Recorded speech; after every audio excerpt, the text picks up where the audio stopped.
Good evening, everyone. It's M.S.G, and today I'm going to be giving my opinion on the top 5 best, the 5 worst, and 5 units in the Chaos Space Marines Index, which I believe need a bit of extra love and a few tweaks in order to be made usable in both competitive and casual games. It has been roughly, I'd say, a few weeks, maybe 2-3 weeks since I last made a video. I had a pretty good feedback on all of the videos that I've made so far. A lot of people have been politely discussing stuff with me, giving their opinions, pointing out things that they think I may have overrated or underrated, which I'm more than happy to discuss because talking with you guys always helps me improve the content. But with that said, I am going to proceed on with the list. So, Chaos Space Marines at the moment are looking pretty good. I think they're in an extremely good position at a 50% or 49% win rate. They are an incredibly useful, strong army with a lot better shooting than they had in previous editions, and they are also able to back that up with the melee prowess, obviously, that a lot of Chaos Marine units have. As of the 25th of July, we are the 9th most played faction. And obviously 50% is the ideal balancing rate, and because we're 49%, we are actually pretty damn close to perfect in terms of how Games Workshop wants to balance us. But obviously Games Workshop have proven they're not the best at balancing things, which is why Eldar, Genestealer Cults, Custodians, Imperial Knights, etc. are currently a problem. As far as it goes across the board, 10th edition has been pretty okay with us. We've had a massive improvement, in my opinion. Certain units have been made trash. Certain units have been made a lot better or have been side graded. On a more positive note, though, and a more realistic note for that matter, a lot of the units in the Codex, or Index rather, I'm still not used to saying Index, a lot of units in the Index are a lot better in terms of their overall efficiency, which is great. We do like a lot of variety.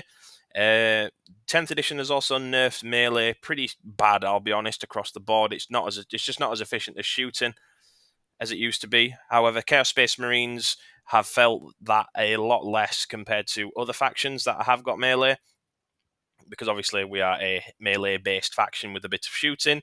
Our main damage output is usually a melee, but with the changes to everything, we've actually become quite good at dealing damage.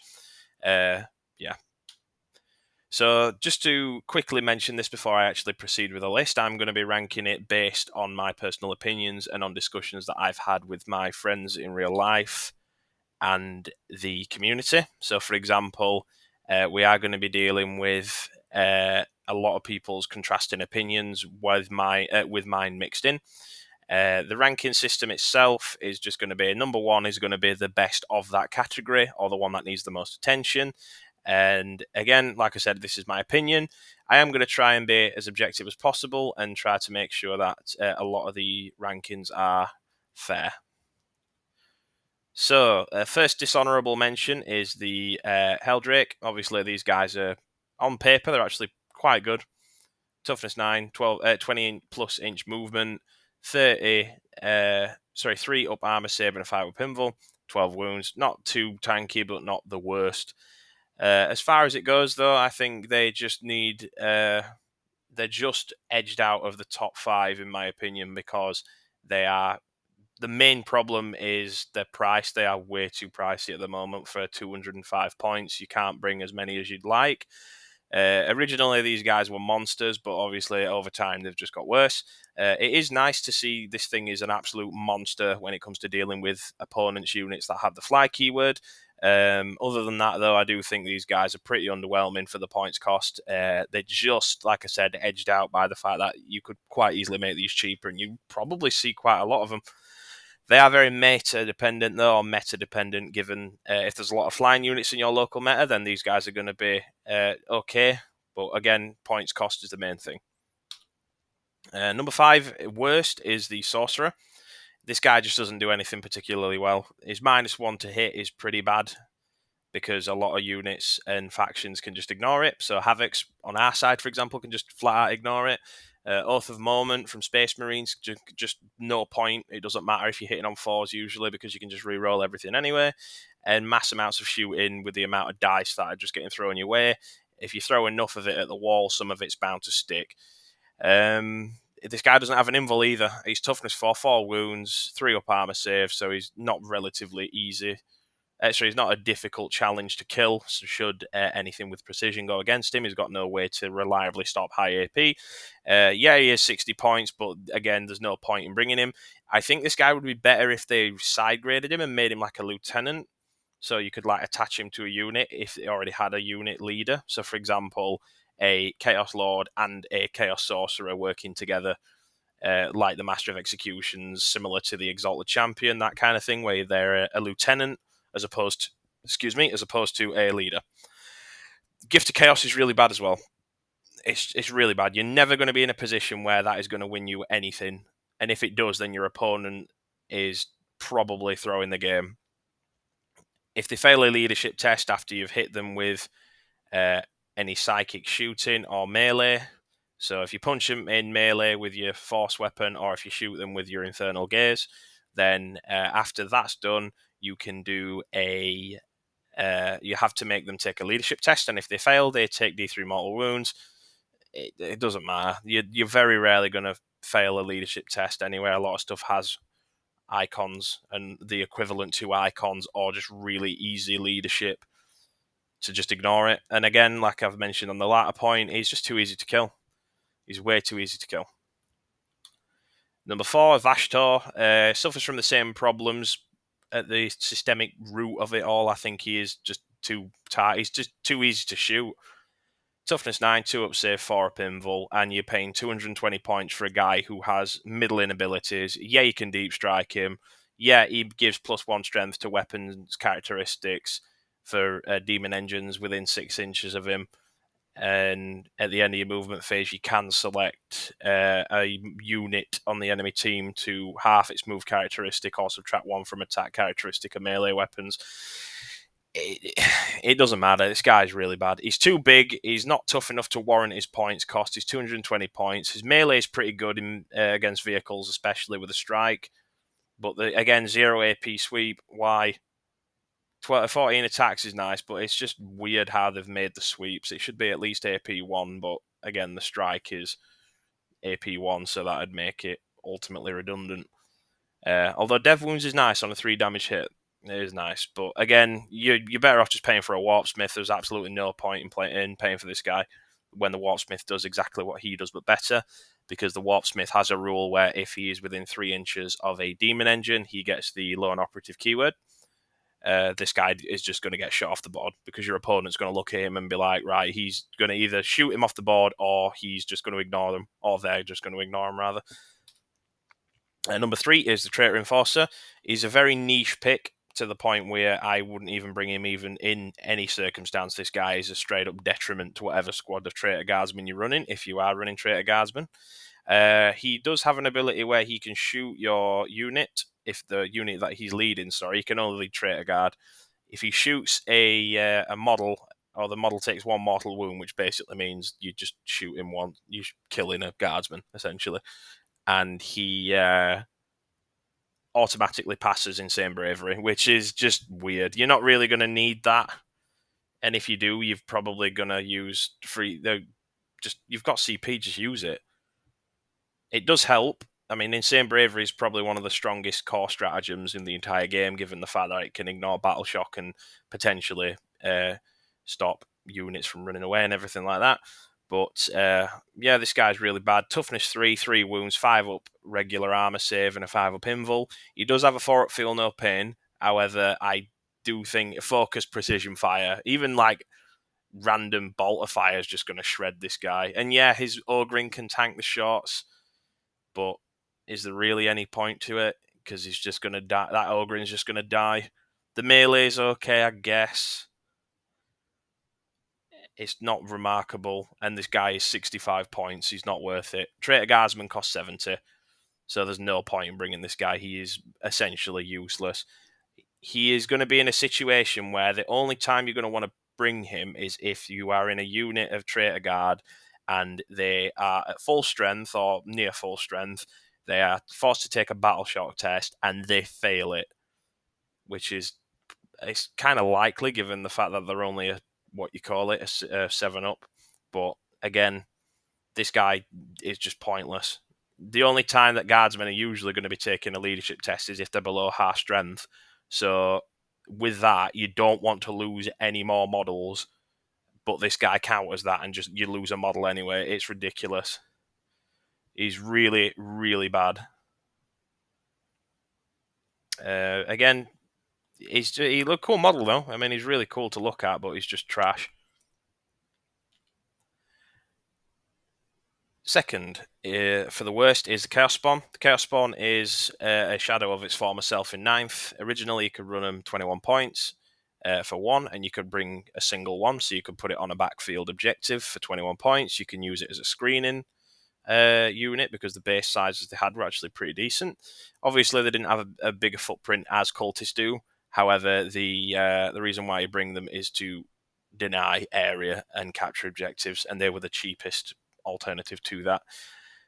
But now Games Workshop have ruined them. They are now 40 points a model, and you have to bring at least 2.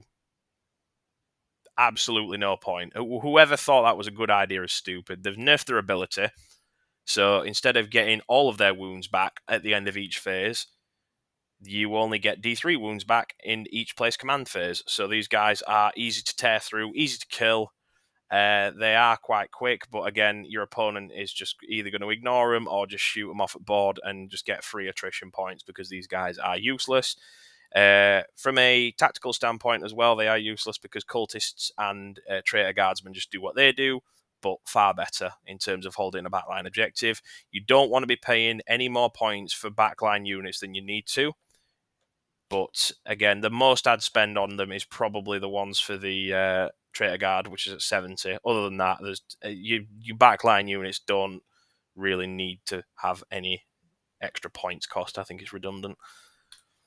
And the worst in the index, in my opinion, is this massive piece of shit. The Noctilith Crown is atrocious. Toughness 11, so it's relatively tough. 14 wounds, no objective secured, anything like that. It's good on paper with the ability, the 4 pinball. However, you read wholly within 9 inches. So you have to have the entire unit within 9 inches of this thing. And some people are going to be like, oh, it's a 9-inch bubble. You put it in center, blah, blah, blah. No, it's just trash. Just bring a Baden if you needed an aura for an invul. And even then, with a Baden, you don't even need to be wholly within. You just have to be within 6 inches.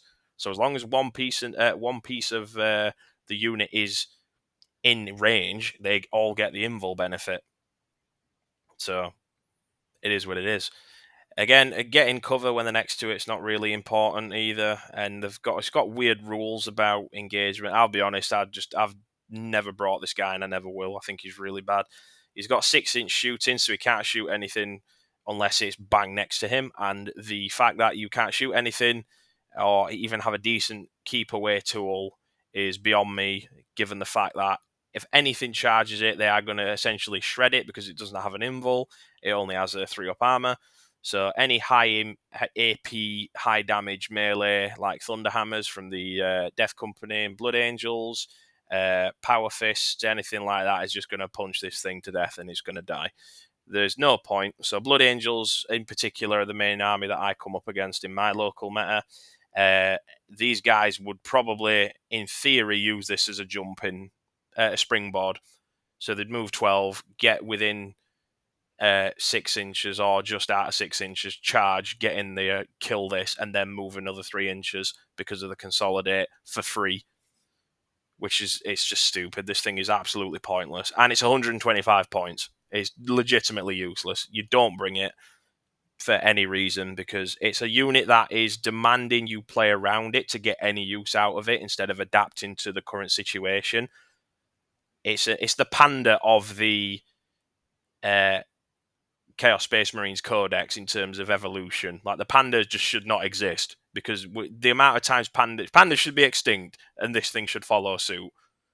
The only reason why they're still around today is because people have had to help them, and the Noctilith Crown is in the same situation. It's too much investment and forcing to play it in a very bad way. That's counterproductive most of the time to your army. So that again, it's just redundant.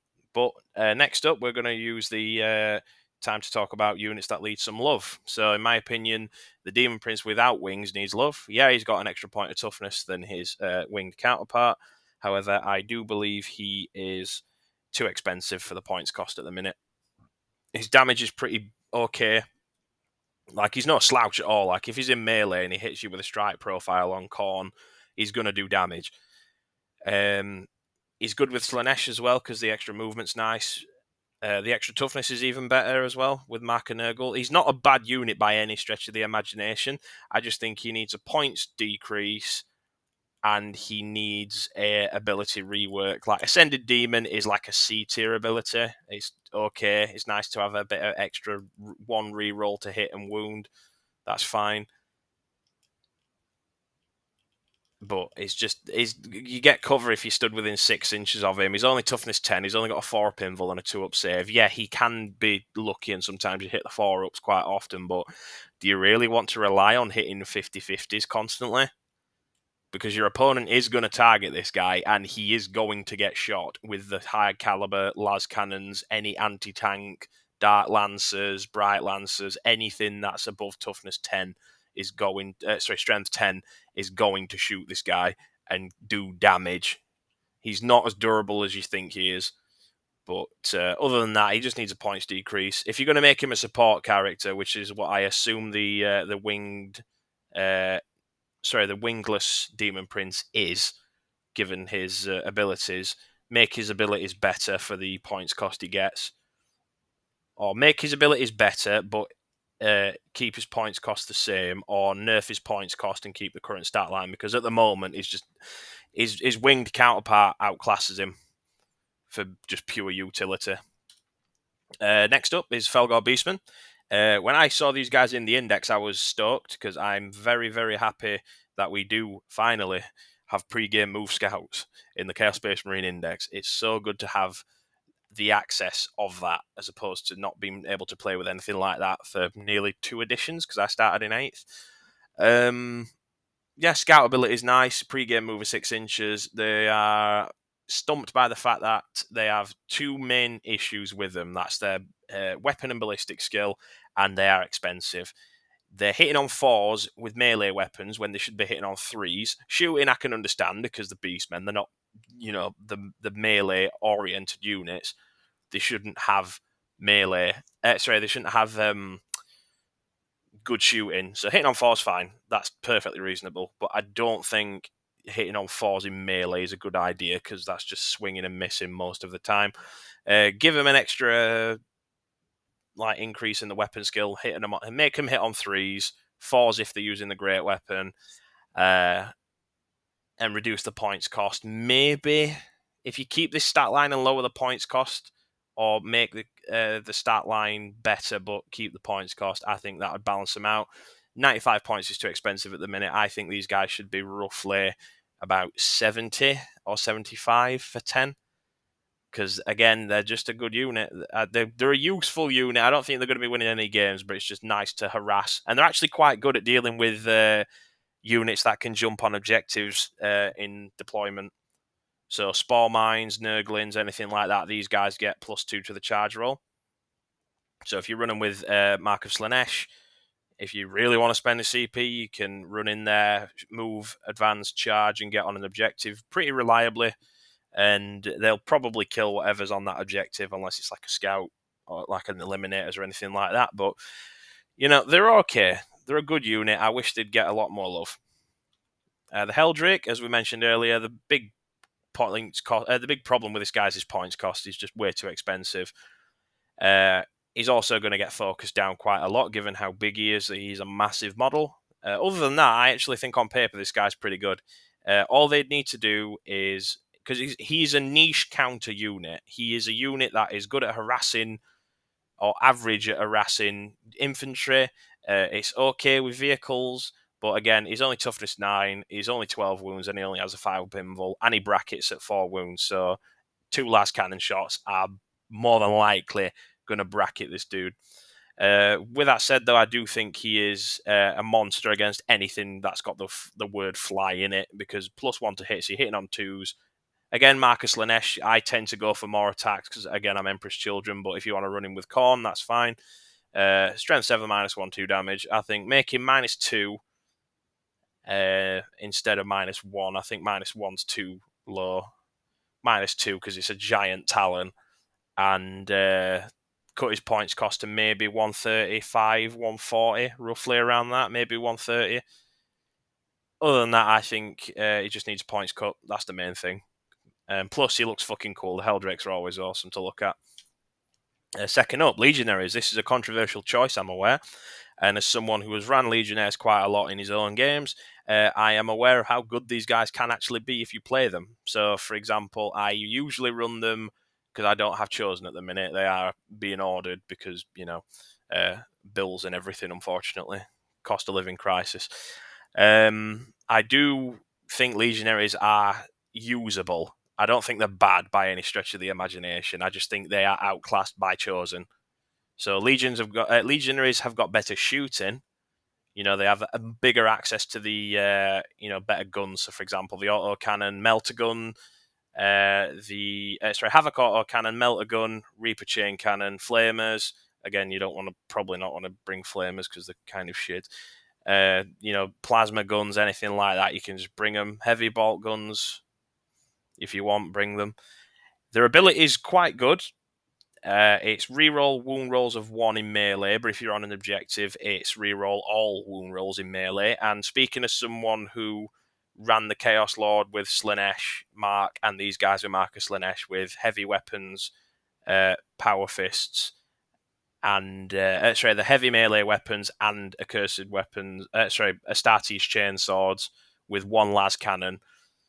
These guys, full rerolls to wound, exploding 5s in melee. They just get so many attacks going through. They're going to wound pretty much everything. So the Sandguard have got a -1 to wound, I believe, in combat, and -1 to hit. And obviously, I'm hitting that many times, it doesn't matter, and I'm rerolling all my wounds, so it makes things a lot easier. And these guys are really good. Again, the problem with the units that need love is their points cost. They are way too expensive. 100 points for 5. So the way you've got to look at it is, a lot of people were like, oh, I should just bring Legionaries with las cannons because, one squad of 5 can bring 1 las cannon or a special weapon. But you are paying 100 points for a las cannon shot. That's how you've got to view it. So, for example, mathematically speaking, 100 points for a las cannon shot is extremely bad, when Havocs, which are the alternative, and in my opinion the best alternative for anti-vehicle in the Codex, other than another unit which I'm going to mention later, is they are just pure. It's 135 points for 4 las cannon shots, so my math isn't the best at the minute, so that's roughly about 35, 30-ish, 32.5 points roughly per shot, so you're getting nearly 3 shots extra. It's just infinitely better. Again, these guys are the Space Marines as well, so they're quite easy to kill. But I'm not mainly interested. The Legionaries are supposed to be toughness 4, 2 wounds, 3 up armor, no invul. They can go well with a Abaddon if you do put them next to Abaddon, but Abaddon should be leading Terminators. He shouldn't be leading Legionaries. For the 4 up invul, which is nice. It gives them that extra durability against anything that's got decent AP. The Chaos Icon's always nice for the reroll in leaderships, especially with Dark Pact. But they should get a points cost, in my opinion. They're outclassed by Chosen in melee because Chosen are 230 points for 10, Legionaries are 200 points for 10, and they have way worse melee than Chosen do. So, in my opinion, these guys just need a points cut. Maybe bring them to 150, maybe 140. I'd be happy with 150. I think 150 is pretty fair. A 50 for a squad of 150 for a squad of 10 and 75 for a squad of 5. You are still not going to have, they're not going to be better anti-tank than the Havocs because the Havocs are a dedicated AT unit. However, I do think that the Legionaries do have a role which they should fill. Maybe, I think 140, 150 points, maybe even lower. Again, it just depends. I very much doubt they're going to do it, but they do need a points cut. And finally, we are on to the previous king of 9th edition, the Lord Discordant. This guy got absolutely butchered in the index when it came out. It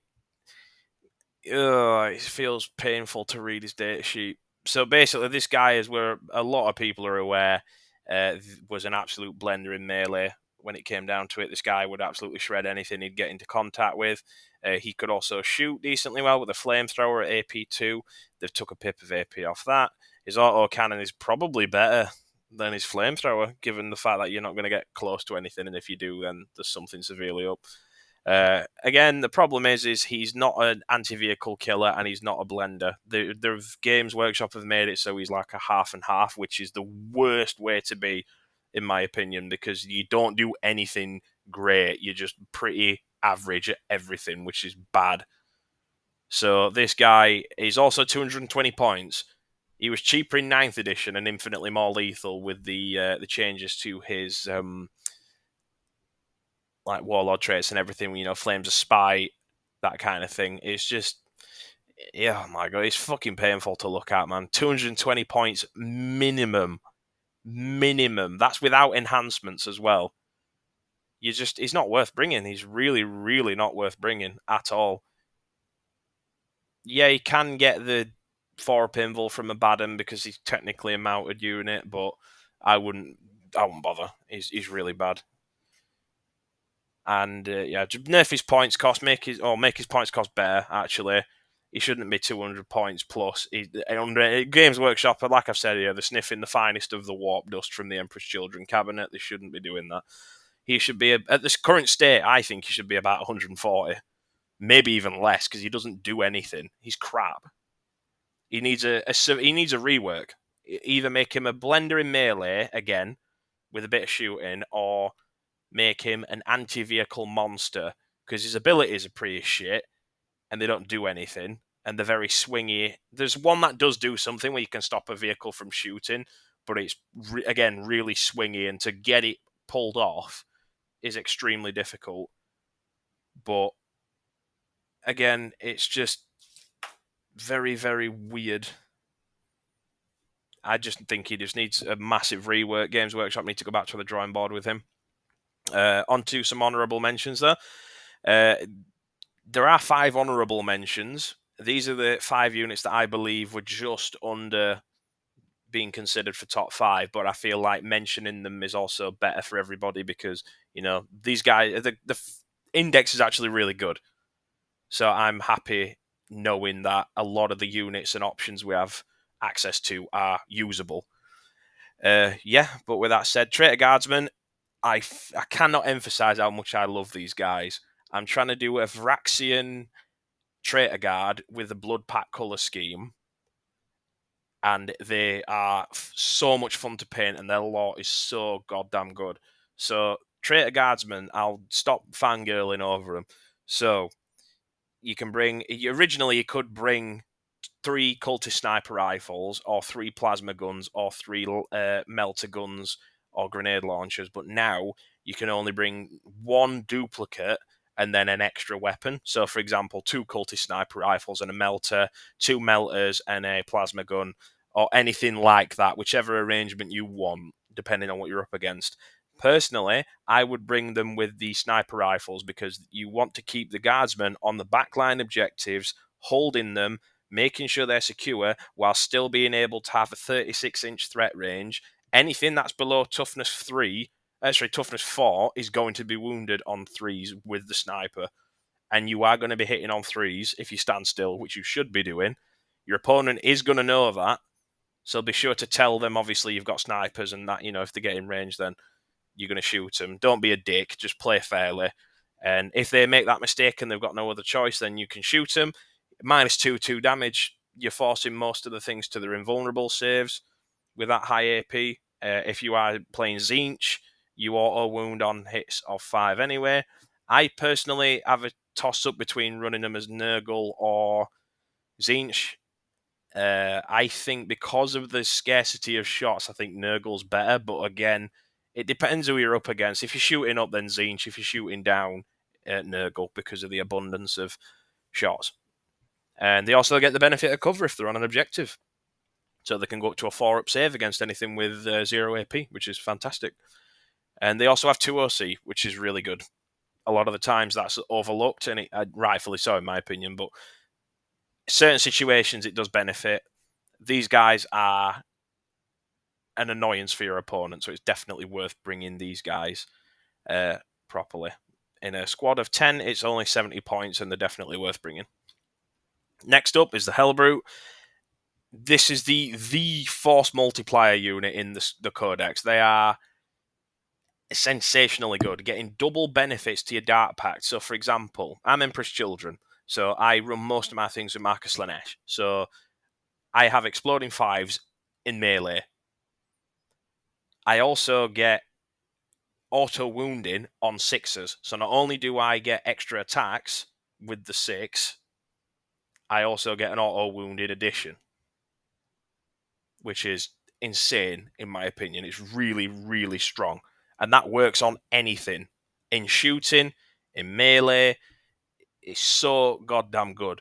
But the problem is he will get targeted because your opponent will know how good this guy is, and he will try to target it. He doesn't have an invul, so anything high AP is going to shred him. And he's only 8 wounds, and he is quite expensive. He's about 100 and I want to say 135 to 150. I don't quite know the actual price off the top of my head, but again, your opponent's going to focus him. Play it clever, play it smart, use your cover, hide behind stuff, obscure, give him threats that your opponent has to deal with instead of focusing on this guy. Because if this guy gets up to a center objective with a Abaddon and everything like that, it's over for your opponent. He's not going to do anything. They're just going to die. If they're run into the Terminators, and they're going to die if they do run into the Terminators. And the Helbrute's actually not too dainty himself. I mean, you want to run him with a las cannon, which is only a single las cannon shot, but you can also run him with a hammer. So you've got 5 attacks hitting on 4, strength 14, minus 3 d6 plus 1 damage. It writes itself. It's insane. But again, this guy is phenomenal. I definitely recommend bringing him if you've got the opportunity to do so, just to play carefully with him. That's all I'm advising. Number 3, Possessed. These guys were going to be in top 5, but I think that the amount of... They're very niche, but they're also really good. It's strange. So these aren't bad by any stretch of the imagination, and especially with the devastating wounds ability that they get when they Dark Pact. The best ways to run them, in my experience, is Mark of Slanesh, which is advance and charge with a Master of Possession. So you get +1 to your advance roll, +1 to your charge roll, and you get a 6 up feel no pain for everything in the unit. Toughness 6, 9-inch move, 3 wounds each, 5 up invul, 3 up armor. They're very difficult to chew through. So a lot of heavy infantry are going to be wanting to focus these guys down. If you get into melee, they'll pretty much... The mortal wounds ability just allows them just to punch up really hard and punch down really easily as well. They're very good at dealing with anything, usually, because of the way it works. So you can usually see people bringing them with Undivided, Chaos Undivided, for full rerolls to hit, and they also get both benefits for Dark Pact. If you use Profane Zeal and use the Liber Hereticus, you get the double Dark Pact buff, and you get full rerolls to hit. So you can fish for exploding auto woundings, and then you get shitloads of mortal wounds, basically.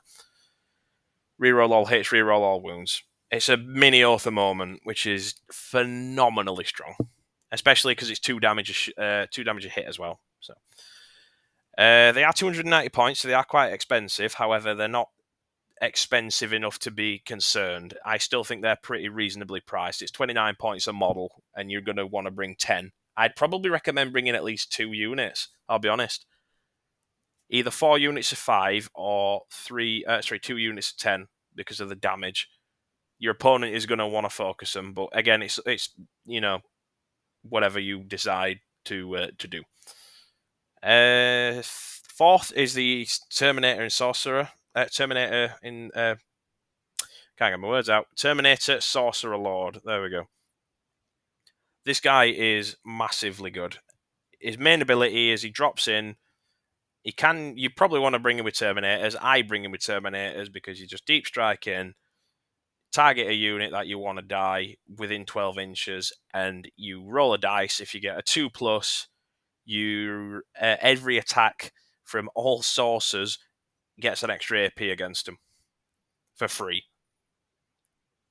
It is really, really good to have that extra damage. I say it's bringing back 9th edition on a unit because of the stupidly high AP. So you got Terminators hitting on AP 3 with the accursed weapons. A lot of bolt guns are AP 1. It's just a really good ability, and there's nothing your opponent can really do about it other than try to screen. But eventually, it's going to happen. He's only 90 points. You can bring him with the Elixir, which also makes him have a 5-up feel no pain as well. So he's 2-up armor, 4-up invul. With the Elixir, he's 105 points, and he gets a 5-up feel no pain. He is toughness 5, and he has 5 wounds, so he is a chunky boy. He's actually quite hard to chew through. And should your opponent deal a decent amount of damage, the Familiar is able to change the damage characteristic to 0, but that's only once per battle. So your opponent, if he's clever, will use crappy precision fire to get rid of the Familiar. But you can choose when to use it. So, again, it's really good. It adds to his survivability. Do I recommend bringing this guy? Absolutely. He's S tier for a reason. And finally, for the 5th honourable mention, is the man himself, Abaddon the Despoiler. He is a very expensive boss unit of the Chaos Space Marine Index, sorry. I need to slap myself every time I say Codex. He is the pinnacle of everything the Index has the ability to show us. So, for example, he's got all the marks, so he benefits from exploding and auto-wounding 5s in shooting and melee. He has devastating wounds on Drachnium, which is strength 14 minus 4 AP, 3 damage a hit, 8 attacks hitting on 2s.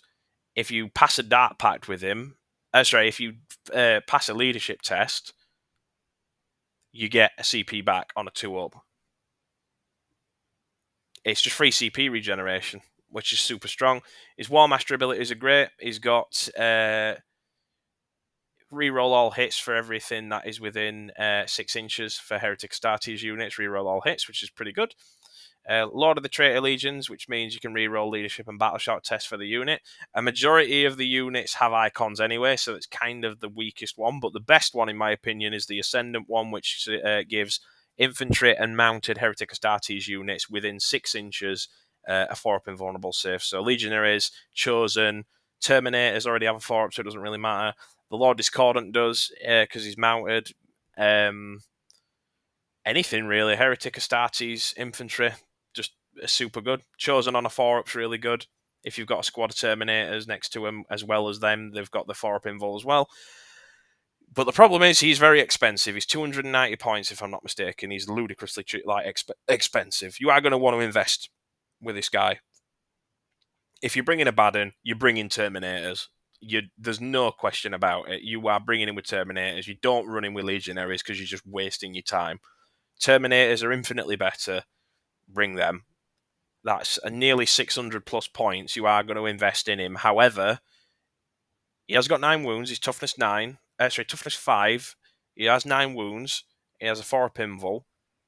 And obviously, the unit he's attached to gets all the marks, as we're fully aware already. And he's just a monster. He can deal shitloads of damage. He can take shitloads of damage. He can multiply the unit that he's in. He gives everybody within a 6 inches a 4-up invulnerable save, which is just phenomenal, especially on infantry that don't have them. The guy's super good. I don't know what you want from me. He's really good.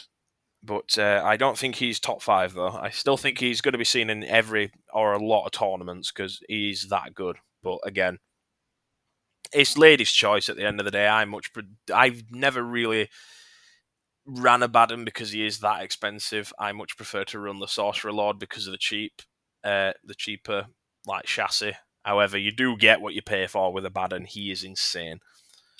So the 5th best unit, in my opinion, is Chosen. As we mentioned earlier, I do think these guys are phenomenal. They are basically just Legionaries, but way better and hit harder in melee, and they have advance and charge. So if you're running with Marcus Lanesh, it's probably not a good idea. In terms of rank, I would probably put them, for marks at least, in the order that I'd run them with. It's Khorne for the auto-wounded in melee, which is good.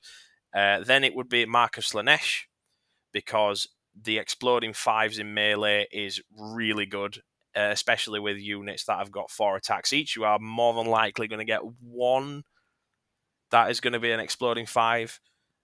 and it's just, again, super strong just to get them extra hits in. Khorne is probably better, though, because of the amount of damage you can do, and the AP is AP2 on the accursed weapons, which is really good. Nurgle is the third. You could probably switch up Slaanesh and Nurgle. Nurgle's only because you can bring them with the stratagem, which you get, which is the untargetable unless you're outside of 12 inches. Unless you're within 12 inches, which is really strong, especially on a 10-man blob. You get more benefits bringing them in a bigger unit that way. With that said, though, I do think Tzeentch is the worst because these are not good at shooting. You don't bring them for shooting. You bring them to punch stuff. They are 230 points, which is great. They have a third wound, which is really good at dealing with massive abundance of 2 damage weapons, especially now. A lot of the times it double. You basically have to make the 2 damage weapons work double the effort based on how the math works and the wound allocation works. Shoot and charge and shoot and declare a charge in a turn in which they advanced or fell back is again really good. You can just fall back, shoot loads of combi weapons into them, charge into them, and just punch the shit out of them for free. You can't really complain. It's just a super strong ability. But yeah, they are a phenomenally good unit. Fourth is a personal favourite of mine, the Chaos Lord. The guy is not particularly tough. He's got 5 wounds, which is nice. I usually run in Marcus Slaanesh, again, Emperor's Children, sue me. Other than that, though, he is going to be a monster in melee. This is probably one of our premier melee units because he hits so fucking hard. He does get the free stratagem on the unit that is leading, so you can lead him with the Chosen, as we mentioned earlier, to get them free stratagems. He is an absolute monster in melee, so the Demon Hammer, yeah, you're hitting on 3s, but you do have devastating wounds, so there's a stratagem you can do. If you're running the Chosen as Khorne, you can run him as Khorne, give him the, the Talisman of Burning Blood, I think it is. Yeah, Talisman of Burning Blood. I don't know what points cost that brings him to. He is 75 points base kit, though, which is fucking excellent. And you bring him with the Talisman, you get D3 extra strength and D3 extra attacks. So he is running his Chance for Glory ability as well. So if you really want to do damage, you pop that. So you get +1 strength, attack, armor penetration, and damage for all melee weapons equipped by this model by 1. So the Demon Hammer goes from strength 8 -2 damage to a minimum of strength 10 -3 3 damage each, and you get 5 plus D3 attacks. So if you get really lucky, you've got 8 attacks, hitting on 3s, auto wounding on hits of 5, strength 12, -3, 3 damage, and you get devastating wounds on wound rolls of 6. So the way it works is, in my opinion, I run in with the elixir for the 5 up feel no pain, and for the exploding hits in melee. So you do benefit more from, in my experience, you do benefit far more from the extra hits because you got more dice to roll. But yeah, with that said, I think he's phenomenal. I think he's really good. Third best, a Chaos Cultist. Every Chaos player knows it. Cultists are really strong. They're obviously going to be in a position where they're able to just sit at the back of the map. You're not really going to care. They do actions. They get in easy secondary points. They have sticky objectives. They've got pretty bad shooting. The cannon fodder, they're only toughness 3. 6 up save. Again, they're just, who cares? The Cultists are 55 points for 10. Just bring 10 units of 2, maybe 3. Stick them on your battleline objectives. Congratulations, you've caught them. And they also act as a screening unit. They're just, I cannot oversell these units and how good they are. They are so strong. If you are new to the game or like looking to buy new models, please get Cultists. You can never have enough. Cultists are always going to be useful in any situation. They are the cheapest units we can bring, as off the top of my head at least. For 10, 55 points. It's 5 points a model. And you can just sit them at the back of the map, mark a Tzeentch, maybe mark a Nurgle if you want that extra stratagem, and you just keep them at the back and occasionally just shoot stuff. Your opponent is probably not even going to bother and just use shitty like anti-chaff weapons like bolt guns that might kill 1 or 2, maybe more. But who cares? Like, it's just, they're not. Who cares if they die? Like, realistically, they're only chaos cultists, but they're phenomenal. Second, obviously, Terminators. I don't ever play games without these guys, or at least a 10-man squad of these guys. 2 up armor, 4 up invul, toughness 5 with 3 wounds is a difficult chassis to chew through, especially when there's 10 of them.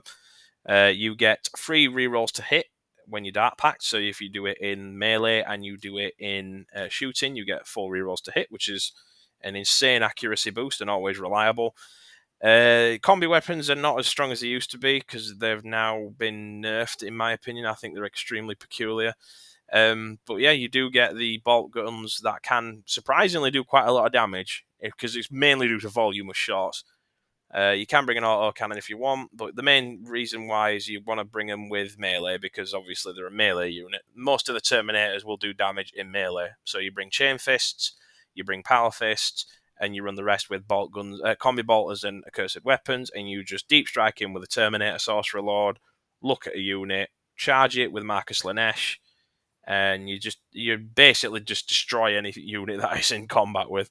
These guys are also phenomenally good with a Baden. Obviously, having exploding and auto wounding 5s to hit in melee and in shooting is really good because they're just massively, massively lethal when it comes to dealing with any kind of threat. Again, they are expensive. They're nearly 400 points, but it's 390 points for 10. I bring them every game. I think they always make the points back, and my opponent hates them. So if that's not a reason to bring them, I don't know what is. Finally, it's the Forgefiend. It's the Forgefiend. Anyone who didn't look at this list and didn't think it was the Forgefiend, please reevaluate. This thing is a monster. I've sung its praises in my previous tier list video. It's strength 10 minus 3, 3 damage, 3d3 shots because you're going to bring them all ectoplasma cannons. They do have blasts, so you get extra shots against chaff infantry. It's just exceptionally good anti-everything shooting. It can punch up with the dev wounds. It has high AP, it has high damage, high weapon strength, so you're wounding elite infantry, usually on either 3s or 2s. Again, the toughness 10, so they're not too durable, and the 12 wounds, so a few last cannon shots will take these guys down unless you're all hot with your invul. But that's why you're running with Mark and Urgle, because then you get exploding 5s on top of that, which is really good. You can I'd probably recommend bringing at least maybe 1 or 2, 3 if you really want to start causing some problems. But yeah, these guys are sensationally good. They are the premier shooting unit and the best unit we have access to in the Codex at the minute in terms of just raw damage. Because you don't need all these buffs if you can just point and fucking shoot at something and it's going to die. Easily the best unit we have access to. Other than that, I think we're done here. So thank you for watching again. It's been a pleasure recording another video, especially. These formats will be continued to be made. These videos will probably be continued to made in this kind of format because it's a lot easier to visualize and you can look at it whilst I'm talking if you're not painting or doing something else in the background, which is fine. I'd love it if you left your opinions in the comment section below. I'm happy to discuss anything that you guys find to be useful. So, your opinions on where I should have ranked certain units and that kind of thing, your experiences with certain units, your list ideas, anything like that, feel free to drop it in the comments. If you like the video, please like and subscribe if you want to. I don't really mind if you do or don't. It's just I'm making these for fun anyway. So it's nice to, get talking to more people. But yeah, I'd also like some feedback if possible on the way of designing this in terms of formatting. I like to do the slideshows. They do take more time to make, but I think ultimately they're worth it. But yeah, with that said, I will leave you wonderful he, she's, and theirs to it. I hope you have a wonderful time wherever you are, and please remember, praise the dark gods because you get loads of cool stuff like mutations and other shit. Yeah, that was a terrible outro. Either way, thank you for watching. See you later.